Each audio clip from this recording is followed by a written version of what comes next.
दोस्तों एक बार फिर से हम आपके लिए SSC CHT form fill up 2025 apply online process की अपडेट लेके आ चुके हैं।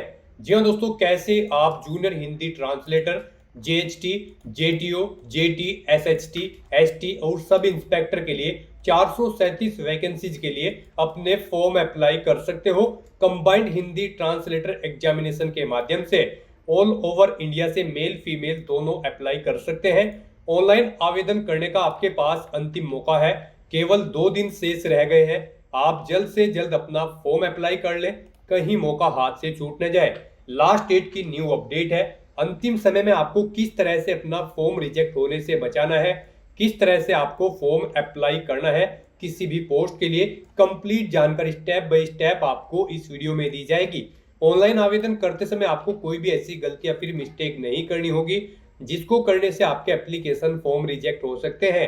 अप्लाई करते समय आपको कुछ महत्वपूर्ण बातों का भी ध्यान रखना होगा, तभी आपके एप्लीकेशन फॉर्म सक्सेसफुली सबमिट किए जाएंगे।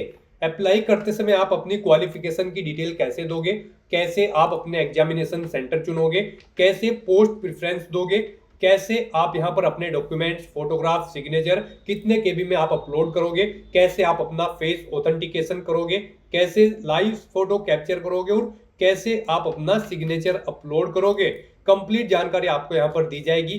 फीस पेमेंट करते हुए रजिस्ट्रेशन से लेकर प्रिंट तक आप कैसे अपना फॉर्म अप्लाई करोगे। तो पूरी जानकारी के लिए आपको ये वीडियो शुरू से लेके एंड तक बिना स्किप किए हुए देखनी होगी।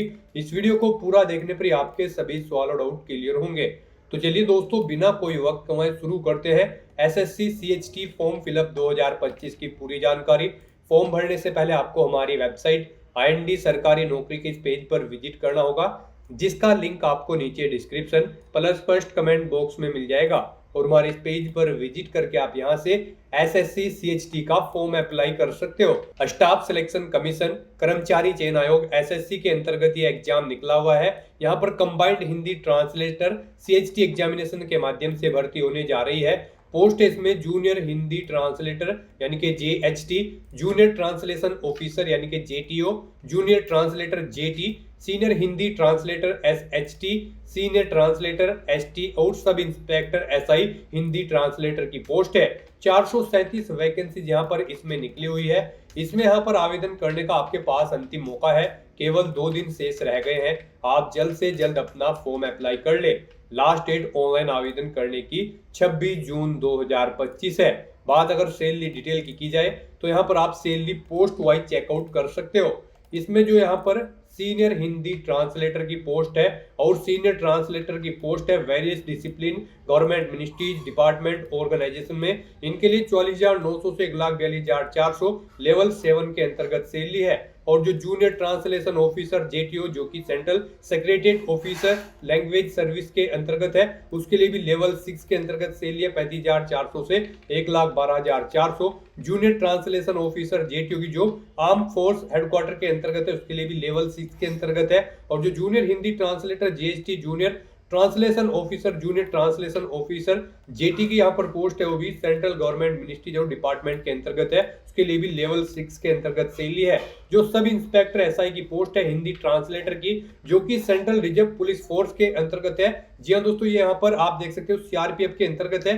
35,400 से 1,12,400 लेवल 6 के अंतर्गत सैलरी आपको प्रोवाइड की जाएगी। लेवल 6 और 7 के अंतर्गत सैलरी आपको दी जाएगी अलग अलग पोस्ट के लिए। क्वालिफिकेशन की बात की जाए तो post graduation degree, master degree धारक कैंडिडेट अप्लाई कर सकते हैं। आप कंप्लीट जानकारी एलिजिबिलिटी से रिलेटेड पीडीएफ से या फिर यहाँ से भी चेकआउट कर सकते हो। 18 से 30 वर्ष आयु सीमा है। फीस जनरल ओबीसी डब्ल्यूएस के लिए 100 रुपए है। एससी एसटी पीएच फीमेल को फीस जमा नहीं करनी होगी। ऑनलाइन मोड से आप पेमेंट कर सकते हो। Paper first objective type computer based examination और पेपर सेकंड डिस्क्रिप्टिव के आधार पे आपका सिलेक्शन किया जाएगा। ऑनलाइन अप्लाई कर सकते हो। ऑल इंडिया से अप्लाई कर सकते हो। ssc.gov.in इसकी ऑफिशियल वेबसाइट है, जिससे आप ऑनलाइन अप्लाई कर सकते हो। इंपोर्टेंट लिंक सेक्शन के अंतर्गत ऑफिशियल नोटिफिकेशन पीडीएफ लिंक पर क्लिक करके आप इसकी पीडीएफ डाउनलोड कर सकते हो। यहाँ पर कंबाइंड हिंदी ट्रांसलेटर एग्जामिनेशन 2025 के लिए आपको सबसे पहले इंपोर्टेंट डेट्स दे दी गई है। और यहाँ पर आपको पोस्ट वाइज सैलरी की डिटेल दी गई है। और वैकेंसी की बात की जाए तो टोटल 437 वैकेंसी यहाँ पर निकली है। उसके बाद में आप यहाँ पर स्क्रॉल डाउन करोगे तो आपको यहाँ पर नेशनलिटी सिटीजनशिप आपको जानकारी मिल जाएगी। एज लिमिट की डिटेल दे दी गई है। यहाँ पर किस कैटेगरी को कितने आयु सीमा में छूट दी जा रही है वो भी जानकारी आप चेकआउट कर सकते हो। उसके बाद में यहाँ पर आपको क्वालिफिकेशन की डिटेल दी गई है एलिजिबिलिटी क्राइटेरिया के अंतर्गत। और स्क्रॉल डाउन करोगे तो आपको यहाँ पर इसमें फिजिकल क्राइटेरिया की भी डिटेल दी गई। जो यहाँ पर सब इंस्पेक्टर की पोस्ट है उसके लिए फिजिकल क्राइटेरिया भी आप यहाँ पर हाइट मेल फीमेल के लिए चेकआउट कर सकते हो। चेस्ट आप चेकआउट कर सकते हो आईसाइट मेडिकल स्टैंडर्ड के अंतर्गत। और वेट की जानकारी भी चेकआउट कर सकते हो। यहाँ पर आपको पोस्ट वाइज इसमें क्वालिफिकेशन की डिटेल दी गई है। आप यहाँ से हाउ टू अप्लाई का भी कंप्लीट प्रोसीजर चेकआउट कर सकते हो। फीस पेमेंट की आपको जानकारी दे दी गई है। एग्जामिनेशन सेंटर की भी पूरी लिस्ट दी गई है सेंटर कोड के साथ में। रीजनल वाइज ऑफिस वाइज आप यहाँ से अपने एग्जामिनेशन सेंटर भी चेकआउट कर सकते हो। उसके बाद में यहाँ पर आपको पैटर्न दिया गया है एग्जाम पैटर्न। यहाँ पर आपका सब्जेक्ट क्या रहेगा, कितने नंबर ऑफ क्वेश्चन है, कितने मैक्सिमम मार्क्स है, टाइमिंग आपकी क्या रहेगी, पेपर फर्स्ट पेपर सेकंड के लिए ये पूरा पैटर्न आपको दिया गया है। और साथ ही साथ इसका सिलेबस भी डिटेल में आपको सब्जेक्ट वाइज इसमें दे दिया गया है। स्क्रॉल डाउन करते हुए आपको बाकी की जानकारी भी मिल जाएगी, जैसे कि हाउ टू अप्लाई का कंप्लीट प्रोसीजर आपका क्या रहने वाला है, उसकी स्टेप बाय स्टेप कंप्लीट जानकारी आपको यहाँ पर दी गई है। जैसे कि यहाँ पर वन टाइम रजिस्ट्रेशन आपको किस तरह से करना होगा, वन टाइम रजिस्ट्रेशन से लेकर प्रिंट तक आपको फॉर्म अप्लाई करने का पूरा प्रोसेस आपको पीडीएफ में भी मिल जाएगा। इमेज वाइज आपको यहाँ पर पूरी जानकारी दे दी गई, किस तरह से आपको रजिस्ट्रेशन करना होगा, किस तरह से आपको अपनी डिटेल्स फिल करनी होगी।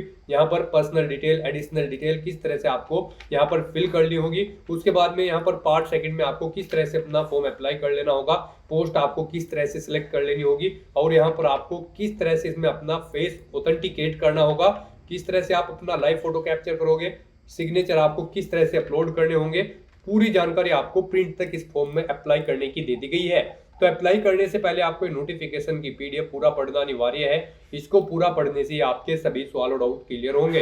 पीडीएफ रीड आउट करने के बाद में आपको अप्लाई ऑनलाइन लिंक पर क्लिक करना होगा, तो आपके सामने ऑनलाइन आवेदन करने का ये ऑफिशियल पोर्टल ओपन हो जाएगा।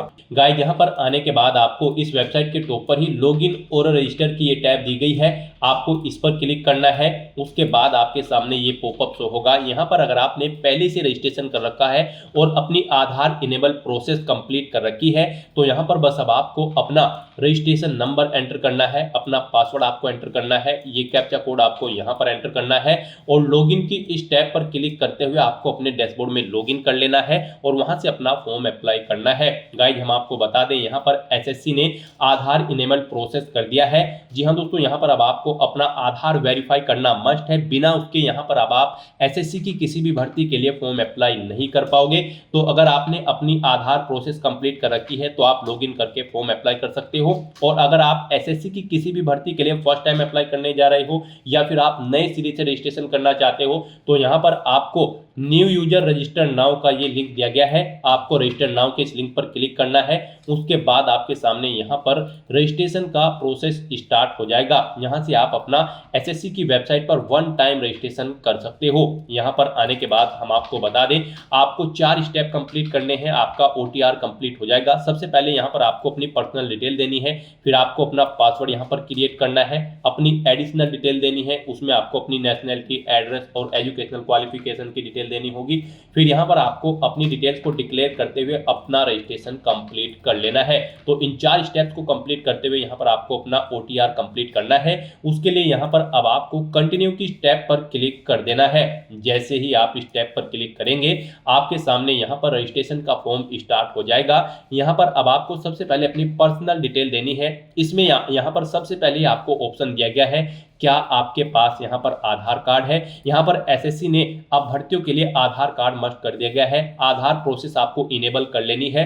तो अगर आपके पास आधार है तो आप यस ऑप्शन सेलेक्ट करेंगे। और गाइस यहाँ पर अगर आपके पास आधार नहीं है उसके लिए भी ऑप्शन है। अगर यहाँ पर आपके पास आधार नहीं है तो आप नो ऑप्शन सेलेक्ट करेंगे। फिर यहाँ पर आपको अपने कुछ डॉक्यूमेंट्स अपलोड करने होंगे, जैसे कि यहाँ पर आपको अपना नेम प्रूफ डॉक्यूमेंट अपलोड करना होगा। उसमें आपको अपना Aadhaar card, voter ID card, PAN card, driving licence, government ID card या फिर गवर्नमेंट सर्विस आइडेंटिटी कार्ड आपको अपलोड करना होगा, या फिर आपका पेंशन कोई डॉक्यूमेंट, पेंशन डॉक्यूमेंट भी आप अपलोड कर सकते हैं। आप चूज फाइल बटन पर क्लिक करें, फाइल को सिलेक्ट करें और इनमें से कोई भी डॉक्यूमेंट आप अपना अपलोड कर दें। उसके बाद यहाँ पर आपको अपना date of birth proof certificate upload करना है। इसमें आपका बर्थ सर्टिफिकेट हो सकता है, स्कूल लिविंग सर्टिफिकेट हो सकता है, certificate of date of issued by gazetted officer या फिर आधार कार्ड यहाँ पर आपको अपलोड करना है चूज फाइल के ऑप्शन पर क्लिक करते हुए। उसके बाद यहाँ पर आपको अपना एड्रेस प्रूफ अपलोड करना होगा। यहाँ पर ये डॉक्यूमेंट आपको उन केस में अपलोड करने हैं अगर आपके पास आधार नहीं है।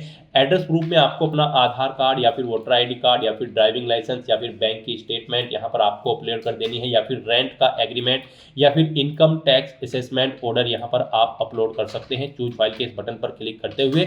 उसके बाद यहाँ पर आपको अपना फोटो अपलोड करना है चूज फाइल के बटन पर क्लिक करते हुए। फिर यहाँ पर आपको अपना जेंडर प्रूफ अपलोड करना है। जेंडर प्रूफ में आपका आधार कार्ड हो सकता है, वोटर आईडी कार्ड हो सकता है, बर्थ सर्टिफिकेट हो सकती है या फिर आपका स्कूल लिविंग सर्टिफिकेट हो सकता है। यहाँ पर अगर आपके पास आधार नहीं है तो आपको इन सारे डॉक्यूमेंट्स को यहाँ पर अपलोड करना होगा।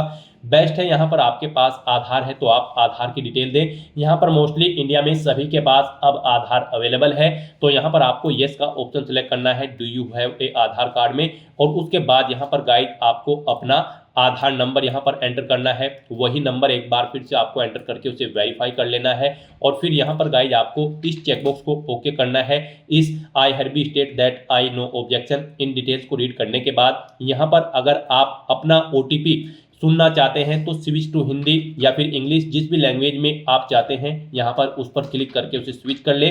और फिर आप इस ऑप्शन पर क्लिक करते हुए, जी हाँ दोस्तों, इस माइक के ऑप्शन पर क्लिक करते हुए आप अपना OTP सुन ले और फिर उसे यहाँ पर एंटर कर दे।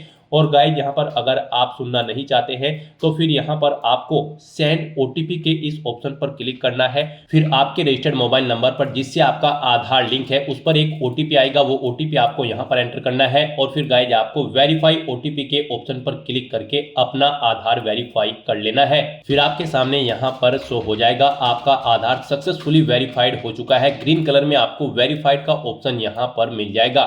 उसके बाद गाइज यहाँ पर आपको अपना नाम एंटर करना है अपनी 10वीं की मार्कशीट के अकॉर्डिंग। फिर आपको वही नाम एक बार फिर से एंटर करके वेरीफाई कर लेना है। फिर आपसे पूछा गया है कि क्या आपने कभी अपना नाम चेंज किया है। अगर किया है तो आप यहाँ पर यस ऑप्शन सेलेक्ट करें और फिर वो चेंज नेम यहाँ पर आप एंटर करें। फिर उसे एक बार फिर से एंटर करके वेरीफाई कर ले। और अगर आपने अपना नाम कभी चेंज नहीं किया है तो यहाँ पर आपको नो ऑप्शन ही सिलेक्ट रहने देना है। उसके बाद यहाँ पर आपको अपना जेंडर सिलेक्ट करना है, आप मेल हो, फीमेल हो या फिर ट्रांसजेंडर, आप अपने अकॉर्डिंग ऑप्शन सेलेक्ट करें। दोबारा से अपना जेंडर सेलेक्ट करके उसे वेरीफाई कर ले।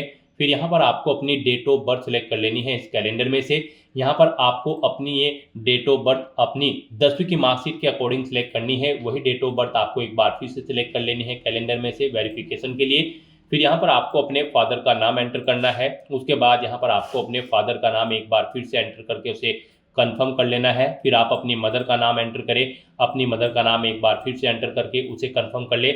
आपके फादर और मदर का नेम भी आपकी 10वीं की मार्कशीट के अकॉर्डिंग होना चाहिए और इनके नाम से पहले मिस्टर, मिसिस, श्रीमती, लेट या फिर डॉक्टर नहीं लगाना है आपको। उसके बाद यहाँ पर आपको अपना 10वीं क्लास का एजुकेशन बोर्ड सेलेक्ट करना है, किस बोर्ड से आपने यहाँ पर अपनी 10वीं क्लास पास आउट की है। उसके बाद यहाँ पर आपको उसे दोबारा से सिलेक्ट करके कंफर्म कर लेना है जिस बोर्ड से आपने अपनी 10वीं क्लास यहाँ पर पास आउट की है। उसके बाद गाइज यहाँ पर आपको अपनी 10वीं क्लास का रोल नंबर देना है, एक बार फिर से उसे एंटर करके कंफर्म कर लेना है। फिर पासिंग ईयर आपको सिलेक्ट कर लेना है, किस ईयर में आपने अपनी 10वीं क्लास पास आउट की है। हाईएस्ट क्वालिफिकेशन क्या है आपकी, 10वीं, 12वीं, ग्रेजुएशन, पोस्ट ग्रेजुएशन, आप अपने अकॉर्डिंग यहाँ पर ऑप्शन सेलेक्ट करें। फिर यहाँ पर आप दोबारा से अपनी हायर क्वालिफिकेशन सेलेक्ट करें। उसके बाद यहाँ पर आपको अपना मोबाइल नंबर और ईमेल आईडी एंटर करनी है और इन्हें यहाँ पर आपको वेरीफाई कर लेना है। इनके सामने आपको सेंड OTP का ऑप्शन दिया गया है, आप सेंड OTP के ऑप्शन पर क्लिक करें। उसके बाद आपके रजिस्टर्ड मोबाइल नंबर और ईमेल आईडी पर OTP आएंगे, वो OTP आप यहाँ पर एंटर करके अपने मोबाइल नंबर और ईमेल आईडी को वेरीफाई कर लें। और उसके बाद गाइस यहाँ पर आप सेव एंड नेक्स्ट के ऑप्शन पर क्लिक कर दें। इस तरह से यहाँ पर आपकी पर्सनल डिटेल सक्सेसफुली सेव हो जाएगी। उसके बाद यहाँ पर आपको एक रजिस्ट्रेशन नंबर प्रोवाइड करा दिया गया है। यह रजिस्ट्रेशन नंबर आपको केयरफुली नोट डाउन करके रख लेना है फ्यूचर यूज के लिए। यह रजिस्ट्रेशन नंबर आपकी रजिस्टर्ड मोबाइल नंबर और ईमेल आईडी पर भी सबमिट कर दिया गया है, तो आप इसे केयरफुली नोट डाउन करके रखें फ्यूचर यूज के लिए। और यहाँ पर अब आपको कंटिन्यू के इस ऑप्शन पर क्लिक कर देना है। नेक्स्ट आपके सामने कुछ इस तरह से इंटरफेस ओपन होगा। अब यहाँ पर आपको जो रजिस्ट्रेशन नंबर मिला है वो रजिस्ट्रेशन नंबर आपको एंटर करना है।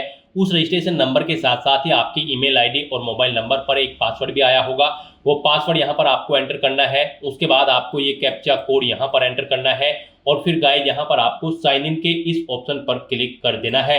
नेक्स्ट यहाँ पर आपको अपना पासवर्ड चेंज करना है। यहाँ पर अब आपको सबसे पहले अपना ओल्ड पासवर्ड एंटर करना है, वो वाला पासवर्ड जो आपके रजिस्टर्ड मोबाइल नंबर और ईमेल आईडी पर आया है आपके रजिस्ट्रेशन नंबर के साथ। और उसके बाद यहाँ पर आपको अपना नया पासवर्ड क्रिएट करना है। यहाँ पर इस पासवर्ड को क्रिएट करने के लिए आपको गाइडलाइन दी गई है।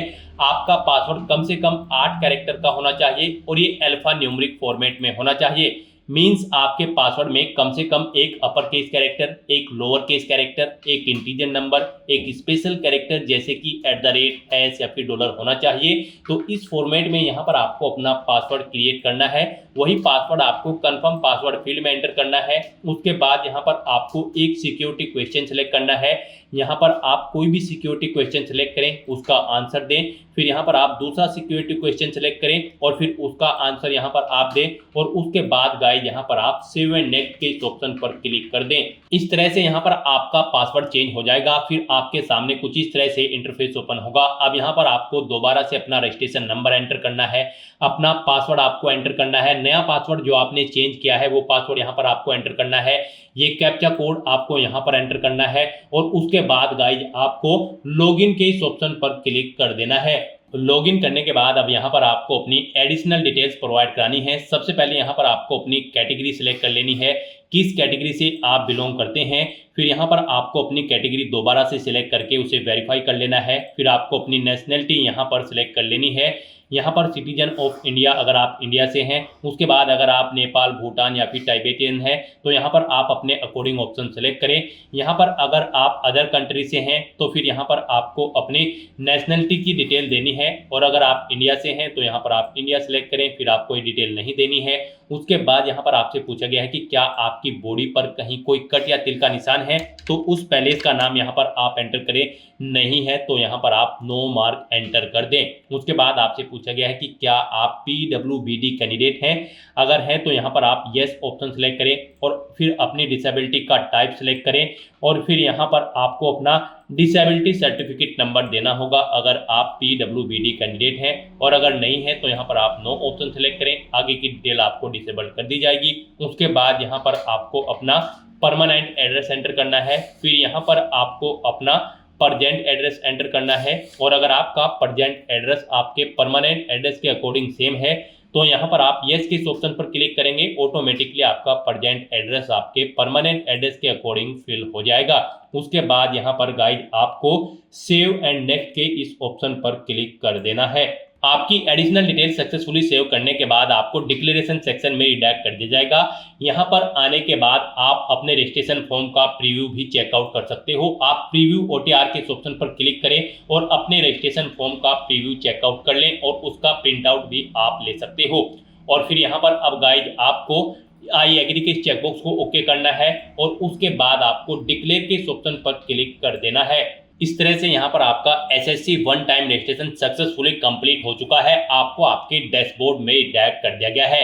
फिर यहाँ पर आपको आपके डैशबोर्ड में लाइव एग्जामिनेशन के सेक्शन में कंबाइंड हिंदी ट्रांसलेटर्स एग्जामिनेशन 2025 का ये सेक्शन मिल जाएगा। यहाँ पर आने के बाद गाइज आपको अप्लाई के स्टेप पर क्लिक करना है। नेक्स्ट आपके सामने कुछ जनरल इंस्ट्रक्शंस ओपन होंगे, आपको इन्हें केयरफुली रीड करना है। पेज को नीचे स्क्रॉल डाउन करना है और यहाँ पर अब आपको फिल फॉर्म के स्टेप पर क्लिक कर देना है। फिर यहाँ पर आपको आपकी पर्सनल डिटेल्स ऑटोमेटिकली फिल मिल जाएगी जो आपने रजिस्ट्रेशन टाइम पे प्रोवाइड कराई थी। इन डिटेल्स में आप कुछ भी एडिट नहीं कर सकते हो, बस आपको इस पेज को नीचे स्क्रॉल डाउन करना है इन्हें चेकआउट करते हुए और फिर आपको नेक्स्ट के इस ऑप्शन पर क्लिक कर देना है। नेक्स्ट यहाँ पर आपको अपनी एजुकेशनल क्वालिफिकेशन की डिटेल देनी है।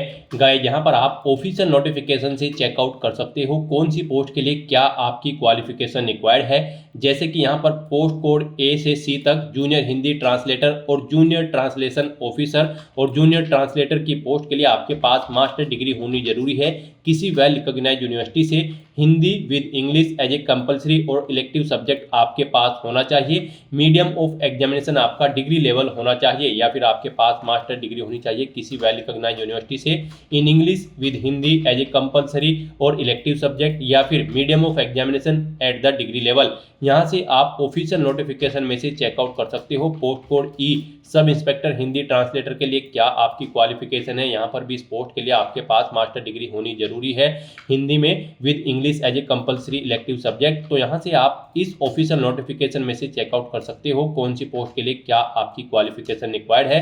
और उसके बाद यहाँ पर आपको अपनी क्वालिफिकेशन की डिटेल देनी है। यहाँ पर आपको अपनी सबसे पहले हाईएस्ट एजुकेशनल क्वालिफिकेशन सेलेक्ट करनी है, पोस्ट ग्रेजुएशन या फिर पीएचडी, आप अपने अकॉर्डिंग ऑप्शन सेलेक्ट करें। फिर यहाँ पर आपको अपनी ग्रेजुएशन की डिटेल देनी है। सबसे पहले यहाँ पर आपको डिग्री सिलेक्ट करनी है। ग्रेजुएशन में आपके पास कौन सी डिग्री थी, बीए, बीबीए, बीसीए या फिर बीकॉम, आप अपने अकॉर्डिंग ऑप्शन सेलेक्ट करें। ग्रेजुएशन का पासिंग ईयर यहाँ पर आप सेलेक्ट करें। उसके बाद गाइज यहाँ पर आपको बताना है अपना स्टेट, जिस स्टेट से आपने अपनी डिग्री पास आउट की है। फिर यहाँ पर आपको बताना है कि कौन से यूनिवर्सिटी या फिर इंस्टीट्यूट से आपने अपनी यहाँ पर ये ग्रेजुएशन की डिग्री पास आउट की है, वो यहाँ पर आप सेलेक्ट करें। फिर सब्जेक्ट्स बताएं क्या क्या सब्जेक्ट्स हैं आपके पास यहाँ पर ग्रेजुएशन में। फिर किस मीडियम यानी कि किस लैंग्वेज में आपने अपनी डिग्री पास आउट की है, हिंदी या फिर इंग्लिश, अपने अकॉर्डिंग ऑप्शन सेलेक्ट करें। अपने ग्रेजुएशन का रोल नंबर यहाँ पर आप एंटर करें। अपनी ग्रेजुएशन की परसेंटेज यहाँ पर आप एंटर करें। सीजीपीए एंटर करें। फिर यहाँ पर आपको अपनी पोस्ट ग्रेजुएशन की डिटेल भी ऐसे ही प्रोवाइड करानी है। यहाँ पर आपको क्वालिफाइंग एजुकेशनल क्वालिफिकेशन यानी कि पोस्ट ग्रेजुएशन आपने किस में की है वो यहाँ पर आप सिलेक्ट करें। फिर यहाँ पर आपको बताना है कि आप पास आउट हो या फिर एपियर्ड कैंडिडेट भी एलिजिबल हैं, अप्लाई कर सकते हैं। आप अपने अकॉर्डिंग स्टेटस सेलेक्ट करें अपनी पोस्ट ग्रेजुएशन का। फिर आपको पासिंग ईयर यहाँ पर देना है, किस ईयर में आपने अपनी पोस्ट ग्रेजुएशन पास आउट की है। फिर स्टेट बताना है किस स्टेट से आपने पास आउट की है। नेम ऑफ द यूनिवर्सिटी का नाम आपको सिलेक्ट करना है। फिर आपको अपना पोस्ट ग्रेजुएशन के सब्जेक्ट यहाँ पर एंटर करने हैं जो आपके पास सब्जेक्ट थे।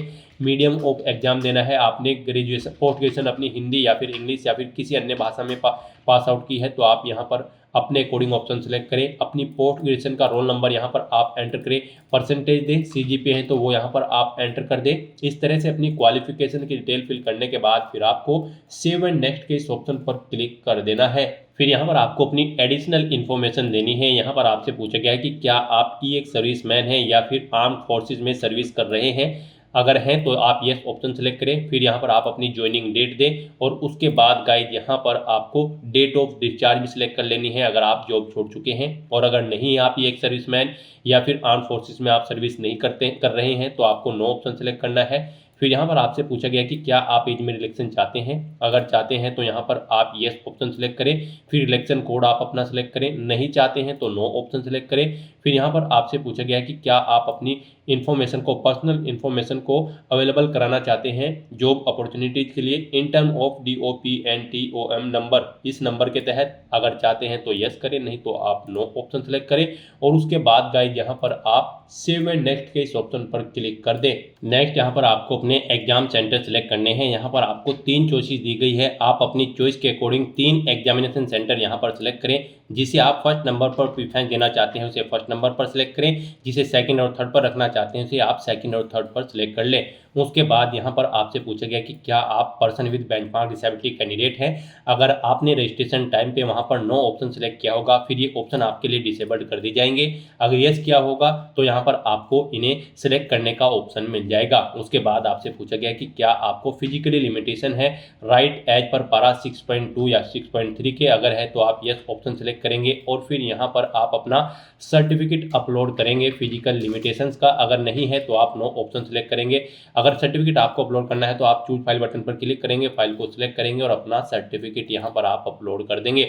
उसके बाद यहाँ पर आपसे पूछा गया कि क्या आपको एग्जाम में स्क्राइब की जरूरत पड़ेगी। ये भी ऑप्शन आपके सामने डिसेबल कर दिया जाएगा अगर आपने रजिस्ट्रेशन टाइम पे PWBD में नो ऑप्शन सेलेक्ट किया होगा। फिर यहाँ पर आपसे पूछा गया है कि क्या आपने ट्रांसलेशन कोर्स कंप्लीट कर लिया है Hindi to English and vice versa. अगर किया है तो आप बताएं आप पास आउट कर चुके हो या फिर अपियर हो। आप इनके अकॉर्डिंग डिटेल देंगे। पास आउट अगर आप कर चुके हो तो फिर यूनिवर्सिटी इंस्टीट्यूट का नाम देना है जिससे आपने अपना ट्रांसलेशन कोर्स किया है हिंदी टू इंग्लिश। फिर आपको कोर्स का ड्यूरेशन देना है, अपना रोल नंबर देना है, ईयर ऑफ पासिंग देना है, कब आपने पास आउट किया है, परसेंटेज देनी है, कितने परसेंट मार्क्स आपने इस कोर्स में ऑब्टेन किए हैं, सीजीपीए है तो वो यहाँ पर आपको एंटर कर देना है। और अगर आप अपीयर्ड हो तब भी आप एलिजिबल हो, अप्लाई कर सकते हो। फिर यहाँ पर आपको ईयर ऑफ पासिंग यहाँ पर देना होगा, आपको बताना होगा किस ईयर में आप ये कोर्स कंप्लीट कर लेंगे। 2025 में ही पास आउट होना आपका ज़रूरी है। फिर यहाँ पर आप अपने अकॉर्डिंग ऑप्शन सेलेक्ट करके ये डिटेल्स प्रोवाइड कर सकते हैं। उसके बाद यहाँ पर आपसे पूछा गया है कि क्या आपको ट्रांसलेशन वर्क का एक्सपीरियंस है, अगर है तो आप येस करें और फिर उसकी डिटेल दें, जैसे कि किस ऑफिस में आपने काम किया है, डिपार्टमेंट या मिनिस्ट्री का नाम दें, कहाँ पर आपने सेंट्रल गवर्नमेंट, स्टेट गवर्नमेंट या गवर्नमेंट ऑफ इंडिया अंडरटेकिंग किसी कंपनी या फिर ऑर्गेनाइजेशन में किया है वो यहाँ पर आप सिलेक्ट करें। नेचर ऑफ वर्क यहाँ पर दे, कब से कब तक किया है वो डेट आप सिलेक्ट करें। और अगर आपको एक से ज़्यादा जगह वर्किंग एक्सपीरियंस है यहाँ पर ट्रांसलेशन वर्क का तो आप ऐड मोर के ऑप्शन पर क्लिक करें। सेम ऐसी ही एक और रो ऐड हो जाएगी और उसमें आप अपने एक्सपीरियंस की डिटेल प्रोवाइड करा दें। और अगर आपको एक्सपीरियंस नहीं है तो सिंपली आप यहाँ पर नो ऑप्शन सेलेक्ट करेंगे, फिर डिटेल्स आपको नहीं देनी होगी। उसके बाद आपसे पूछा गया है कि क्या यहाँ पर आप सब इंस्पेक्टर हिंदी ट्रांसलेटर की पोस्ट के लिए भी अप्लाई करना चाहते हैं सीआरपीएफ में। अगर चाहते हैं तो आप येस ऑप्शन सेलेक्ट करें, नहीं चाहते हैं तो नो ऑप्शन सेलेक्ट करें। और उसके बाद गाइड यहाँ पर आप सेव एंड नेक्स्ट के इस ऑप्शन पर क्लिक कर दें। नेक्स्ट यहाँ पर आपको अपना फेस ऑथेंटिकेशन करना है, अपना लाइव फोटो आपको कैप्चर करना है और अपने सिग्नेचर यहाँ पर आपको अपलोड कर देने हैं। इस सेक्शन को कंप्लीट करने के लिए आपको अपना मोबाइल फोन यूज करना होगा। आप अपने गूगल प्ले स्टोर पर जाएं मोबाइल फ़ोन पर और फिर वहां पर आप माई एसएससी का ऐप डाउनलोड कर लें और उसे फिर आप इंस्टॉल कर लें। उसे इंस्टॉल करने के बाद गाइज आपको यहां पर अपनी एक और ऐप इंस्टॉल करनी होगी अपने मोबाइल फ़ोन पर ही। जी हाँ दोस्तों, आपको अपने मोबाइल फ़ोन के गूगल प्ले स्टोर में आधार फेस आरडी का ये ऐप भी इंस्टॉल कर लेना है। डाउनलोड करने के बाद अपने मोबाइल फ़ोन में माई एसएससी ऐप इंस्टॉल करने के बाद फिर आपको उसे ओपन करना है। उसके बाद आपके सामने यहाँ पर कुछ इस तरह से इंटरफेस ओपन होगा। यहाँ पर आने के बाद गाइज आपको लॉगिन/रजिस्टर की इस टैब पर क्लिक कर देना है। उसके बाद आपके सामने यहाँ पर लॉगिन का पॉपअप ओपन हो जाएगा। अब यहाँ पर आने के बाद आपको अपना यूजर नेम एंटर करना है और उसके बाद आपको अपना पासवर्ड एंटर करना है। आपको ये यूजर नेम और पासवर्ड वही एंटर करना है जो आपने एसएससी की वेबसाइट पर वन टाइम रजिस्ट्रेशन करते हुए क्रिएट किया था। उसके बाद आपको ये कैप्चा कोड यहाँ पर एंटर करना है और फिर गाइज आपको लॉगिन की इस टैब पर क्लिक करते हुए अपने डैशबोर्ड में लॉगिन कर लेना है।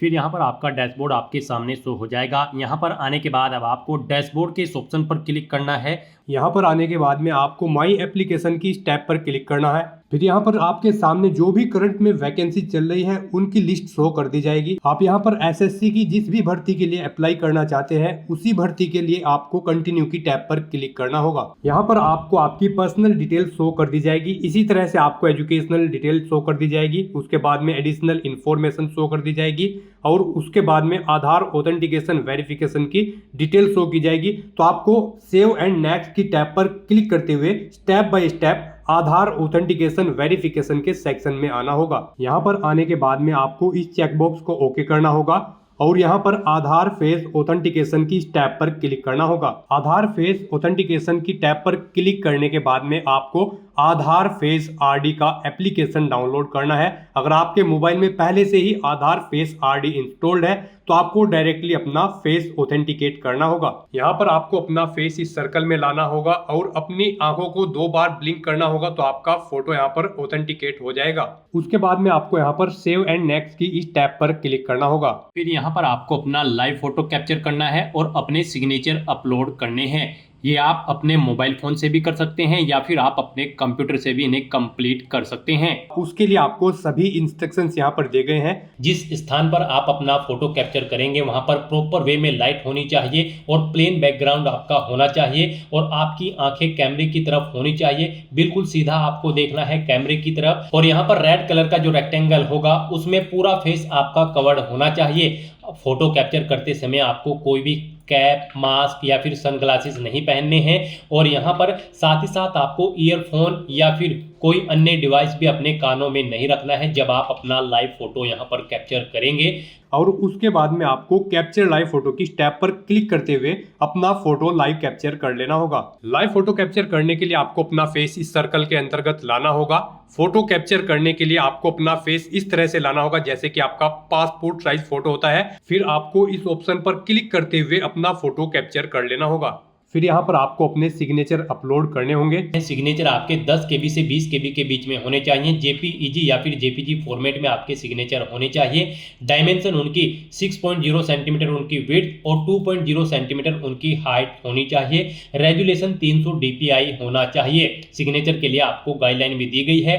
आप यहाँ पर क्लिक हियर टू रीड के इस लिंक पर क्लिक करें और यहाँ पर आपके सामने ये PDF ओपन हो जाएगी। इसमें आप चेकआउट कर सकते हो कि किस तरह से आपके सिग्नेचर होने चाहिए। यहाँ पर एक बॉक्स के अंदर आपके सिग्नेचर होने चाहिए। कुछ इस तरह से यहाँ पर आपके सिग्नेचर एक्सेप्टेबल होंगे। गाइस, इस फॉर्मेट में आपके सिग्नेचर एक्सेप्टेबल होंगे और इन फॉर्मेट्स में आपके सिग्नेचर यहाँ पर एक्सेप्टेबल नहीं होंगे। आपको इन्हें केयरफुली चेकआउट कर लेना है। एग्जांपल्स आपको यहाँ पर दिए गए हैं, इनके अकॉर्डिंग आपको अपने सिग्नेचर करने हैं। सिग्नेचर अपलोड करने के लिए आपको अपलोड योर सिग्नेचर की टैब पर क्लिक करना होगा। इस टैब पर आप क्लिक करें, अपनी फाइल को सिलेक्ट करें और यहाँ पर अपना सिग्नेचर अपलोड कर दें। उसके बाद में यहाँ पर आपको सेव एंड नेक्स्ट की इस टैब पर क्लिक करना होगा। तो दोस्तों, इस तरह से आपका आधार ऑथेंटिकेशन वेरिफिकेशन कंप्लीट हो जाएगा, आपका लाइव फोटो कैप्चर हो जाएगा और आपके सिग्नेचर भी अपलोड हो जाएंगे। नेक्स्ट आपको आपके एप्लीकेशन फॉर्म का पूरा प्रीव्यू यहाँ पर शो कर दिया गया है। यहाँ पर आपको सभी डिटेल्स केयरफुली चेकआउट करनी है। कहीं पर कोई मिस्टेक है तो आप गो बैक के बटन पर क्लिक करके एडिट कर सकते हो, नहीं तो यहाँ पर अब आपको सेव एंड नेक्स्ट के इस ऑप्शन पर क्लिक कर देना है। नेक्स्ट आपको डिक्लेरेशन सेक्शन में रिडायरेक्ट कर दिया जाएगा। अब यहाँ पर आपको आई एग्री के चेकबॉक्स को ओके करना है। उसके बाद आपको ये कैप्चा कोड यहाँ पर एंटर करना है और फिर गाइज आपको सबमिट के इस ऑप्शन पर क्लिक कर देना है। इस तरह से यहाँ पर आपका एप्लीकेशन फॉर्म सक्सेसफुली सबमिट हो जाएगा। अगर आप रिजर्व कैटेगरी से बिलोंग करते हो और अगर आप अनरिजर्व कैटेगरी कैंडिडेट हैं तो फिर आपको पहले यहाँ पर 100 रुपये फीस के रूप में जमा कराने होंगे, जो कि आप debit card, credit card, net banking या फिर UPI के माध्यम से जमा करा सकते हो और उसके बाद आपका फॉर्म सबमिट होगा अगर आप अनरिजर्व कैटेगरी से बिलोंग करते हो। उसके बाद गाइस यहाँ पर आपको प्रिंट एप्लीकेशन के ऑप्शन पर क्लिक करके अपने एप्लीकेशन फॉर्म का एक हार्ड कॉपी प्रिंट आउट ले लेना है, फ्यूचर यूज के लिए, फ्यूचर रेफरेंस के लिए। फिर यहाँ पर आप गो टू डैशबोर्ड के इस ऑप्शन पर क्लिक करें। उसके बाद आपको आपके डैशबोर्ड में डायरेक्ट कर दिया जाएगा। वहां पर आपको माई एप्लीकेशन के सेक्शन में जाकर अपने एप्लीकेशन फॉर्म का स्टेटस चेकआउट कर लेना है कि आपका फॉर्म सक्सेसफुली सबमिट हो चुका है या फिर नहीं, और वहां पर भी आपको प्रिंट का ऑप्शन अवेलेबल करा दिया जाएगा। वहां से भी आप अपने एप्लीकेशन फॉर्म का एक हार्ड कॉपी प्रिंट आउट ले सकते हो फ्यूचर यूज के लिए। तो दोस्तों, ऐसे आप अपना SSC junior translation officer, junior Hindi translator और सीनियर हिंदी ट्रांसलेटर पोस्ट के लिए फॉर्म अप्लाई कर सकते हो बिना कोई मिस्टेक किए हुए। आज की इस वीडियो में बस इतना ही। आई होप ये वीडियो आपको पसंद आई होगी। अगर पसंद आई हो तो इसे लाइक और शेयर करें। चैनल पर नए हो तो इसे सब्सक्राइब कर लें। Thanks for watching.